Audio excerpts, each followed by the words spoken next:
Hi everyone, Danelle Meyer here from the Weekly Well. Thanks so much for joining me again this week.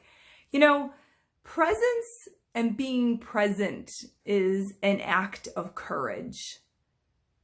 Why is it an act of courage? Why do I say it that way? Well, I say it that way because I think that we have been so conditioned and become accustomed to being scattered.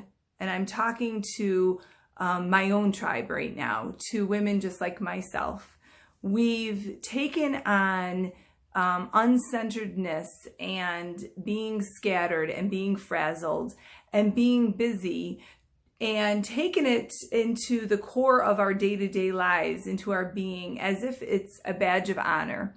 And I've spoken about this so often because I know that it is one of the foundational pieces that causes our anxiety and our stress and our frustrations of how to navigate through our lives. So when we choose, because it's a choice, to stop and embrace the moment, embrace the present, I do call it an act of courage, because the conditioning of the society that we live in has made the contrary our normal. We go on social media and we become distracted. We are juggling driving the kids somewhere, listening to a podcast, having our dinner through a drive-through, and remembering a to-do list in our head. And that is our regular everyday life, folks. We've forgotten how to just be in the moment. Or we do know how to be in the moment, but we're avoiding the moment. Perhaps it is too painful to be in. Perhaps you're looking at a crumbling marriage and it is so painful to admit that to yourself, you've decided to work yourself into the land of distraction. Maybe you are working and supporting a family and you recognize that it's time to change things up a bit because it just isn't working anymore for your schedule or for your finances, but it's too painful to look that in the eye. So you distract yourself with gossip with a friend. Maybe you are at a point where you know that it's time to shake things up in a completely different part of your life.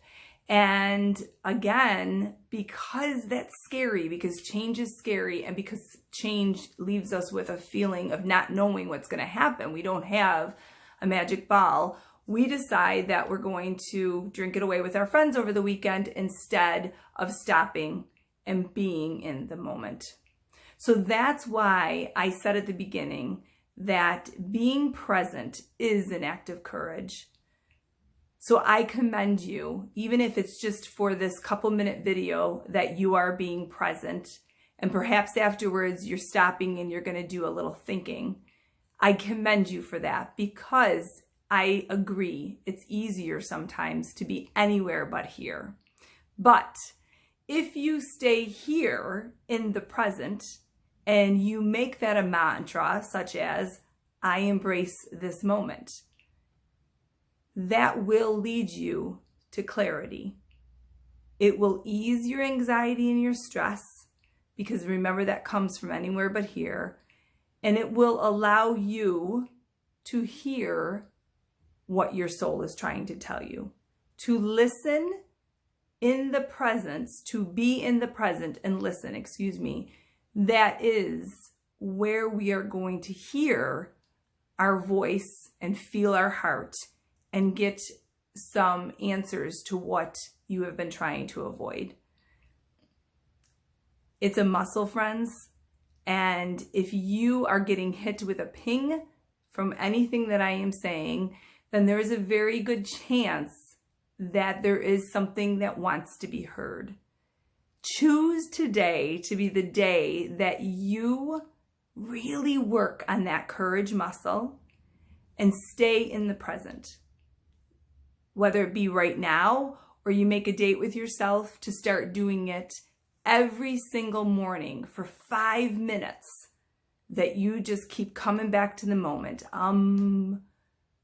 praying or saying something to yourself, or just sitting in silence, listening to the birds. Choose the presence.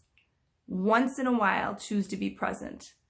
It's going to serve you well, and that muscle is going to get stronger and bigger and be able to support you when you are ready to take the next step and make some changes that need to be made.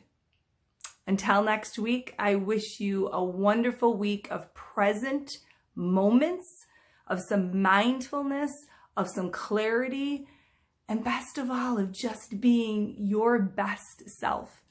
And guess what, folks? It's there in the present. Take care. I'll see you next week.